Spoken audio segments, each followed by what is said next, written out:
What is the difference between lying and gaslighting? Well, it's important to know the difference because one is much more sinister than the other.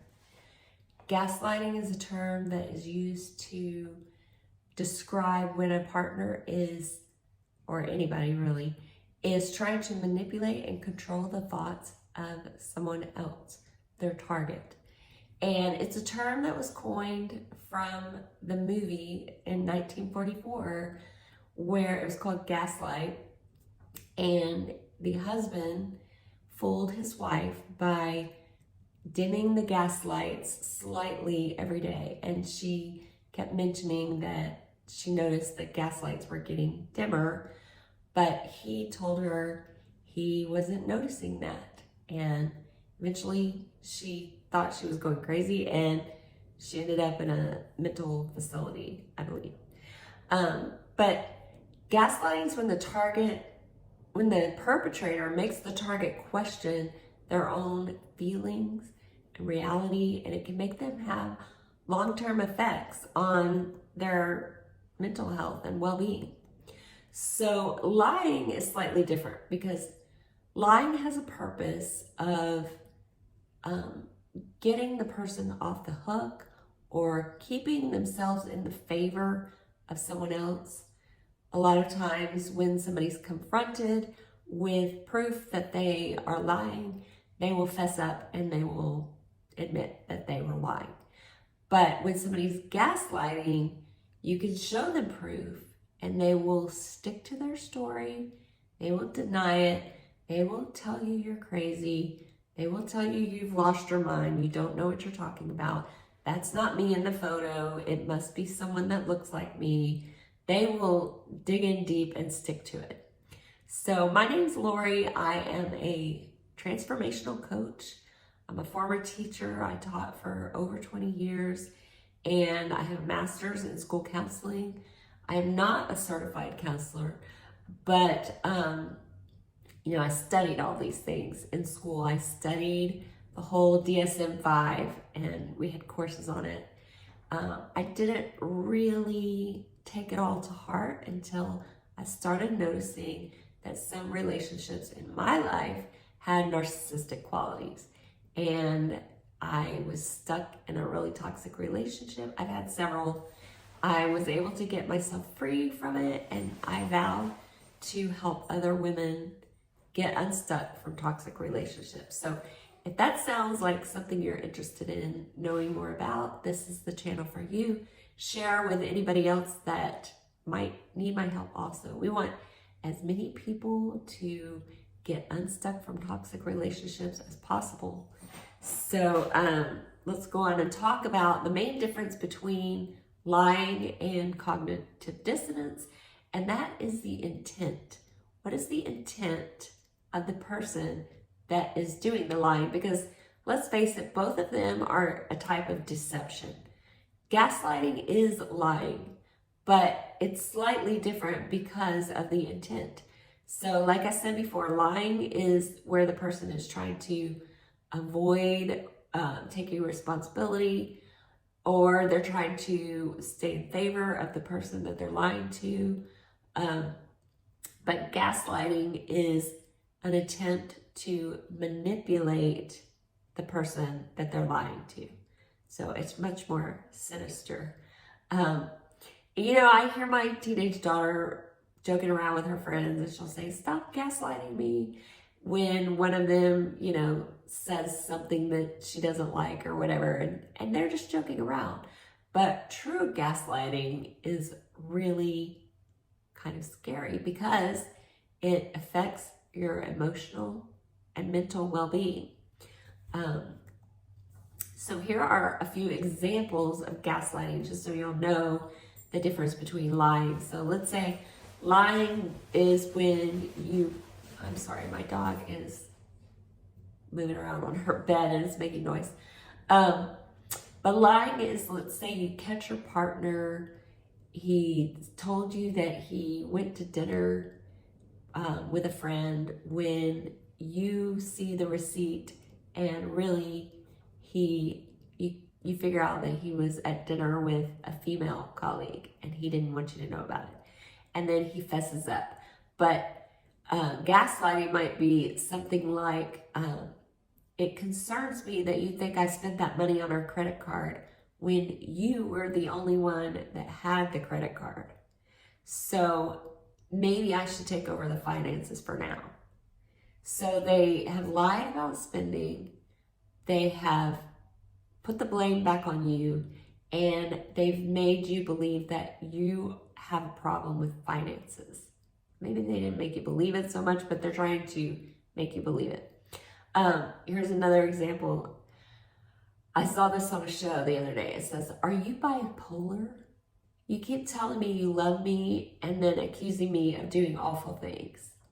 And anytime somebody says something like that to you, "Are you bipolar? Are you crazy?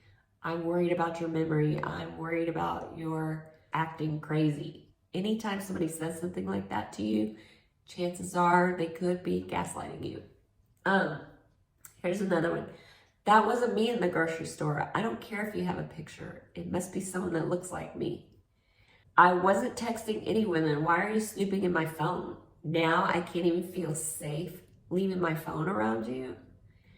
And then I only had one drink. You forgot that you drank all the wine in the bottle. You must have been really drunk." And here's another one. "You told me to put that expense on the credit card. Remember? I'm getting worried about your memory. What do you mean you have a feeling I'm not being honest about where I was? This is typical of you. You always get worked up about the dumbest things. Why would I lie about going to work?" So you're having this feeling in your gut that something is off. You know, but then this person comes in and they confuse you with their words because they say things that make sense sometimes, like why would I lie about going to work? It makes sense that somebody wouldn't lie about going to work. You wouldn't lie about going to work. So you start to think, maybe they are telling the truth and I'm just being too sensitive, or maybe I'm misunderstood. So both are a problem, but gaslighting is worse. Gaslighting is much worse because you wouldn't want to be in a relationship with a liar, but being in a relationship with a gaslighter causes psychological damage. And with a liar, you kind of think like there's something wrong with them. It's their behavior that's a problem. But with gaslighting, you start to believe it's you that are the problem. You're the one that is having trouble understanding and is mistaken, or your memory is failing you or something like that. So you question your own beliefs, your own intuition, and your own understanding. And that's what's really dangerous. So you no longer trust yourself. You start to become more dependent on the gaslighter, which is exactly what they want. That's the whole idea of gaslighting. It's to manipulate you into thinking that you can't come up with your own thoughts or decisions. You need their help. And, that's where they want you, because then they have more control over you. So, what can you do about this? Well, you have to work on getting back to trusting yourself. So how do you do that? You have to find time to sit in quiet. And, when I first started doing this, you don't realize how much time you spend on your phone or talking to other people, watching TV, whatever. And we forget that, we used to just sit a lot of times. Like, think about, years ago when you were in line at the grocery store. You weren't looking at your phone. You were looking at the people around you. You were thinking about things in your head. When you were sitting on a bus or a train or an airplane, you didn't have a phone to look at or movies to watch or whatever. You people watched, and while you were doing that, thoughts were going in your head. So we've got to get back to that. You've got to find some time where you can just sit in the quiet. So here are the things that I did that helped me. And some are like taking a walk out in nature. You know, I go for a walk with my dog, and I listen to podcasts now a lot of the time, but back when I was really working on my intuition, I walked with nothing in my ears so that I could just think through my thoughts. And that's when I was living with a toxic person. So I would, need that time in silence to just really think about, like, this is what he's telling me, but this is what I know in my gut. Sitting by a body of water. Water really helps calm us and clear our thoughts. It's very healing, especially to empaths, nature in general, but water is one of those things that really helps to calm you, and it can help you get more clear on your thoughts. So sit by a lake, a river, a pond, whatever, a swimming pool even. Doing a guided meditation is really helpful. A lot of, meditation in general is helpful, but a lot of times when people start out, they struggle with meditation, just sitting and doing nothing. I found that a guided meditation helped me because I'm a visual person. If you're not a visual person, this might not help you. But having somebody talk me through a scene that I can imagine, and what would happen is over time, I got to where I would kind of tune out that person, but their voice helped quiet my mind, if that makes sense. But I could tune them out and I could start listening to my own thoughts. Driving was another one. If I turned off the radio, or, now it's like you're playing a playlist or podcast or whatever. If I turned those off and I drove quietly, I would find that I would get home from work and I just, didn't have to pay attention to my driving as much because I knew the route home. I went that way all the time. We talked about water, and taking a warm shower or bath is a really good one. Also, a lot of people have great ideas come to their mind while they're in the shower. Doing chores without the distraction of the TV or, a YouTube video, podcast, or whatever. So, while you're doing the dishes, it's kind of mindless. So you can have your thoughts going in your head and think about what it is you're feeling, what your gut is telling you, and just taking that time is so important because, like I said, our lives are so busy, and especially when you're living with a toxic person, they keep drama going all the time. So you just don't have time to sit with your own thoughts. You have to make that time. Allow your thoughts to flow. Notice how you feel when thoughts come up about the gaslighting incident. What made you question this person in the first place? What felt off to you? Where did you feel it in your body? Did you feel it in your stomach, your chest, your throat? When I talk to clients, and even with myself, hindsight is 2020. I can look back and go, I knew something was wrong when he told me that, but I didn't pay attention to it. I let him talk me out of it. Or, I knew something was off with what he was telling me. I felt, I just felt it in my gut. I knew. Have there been other incidents that were similar? So I talked about in the video last week about writing these incidents down, not just gaslighting in particular, but any incident with your toxic partner.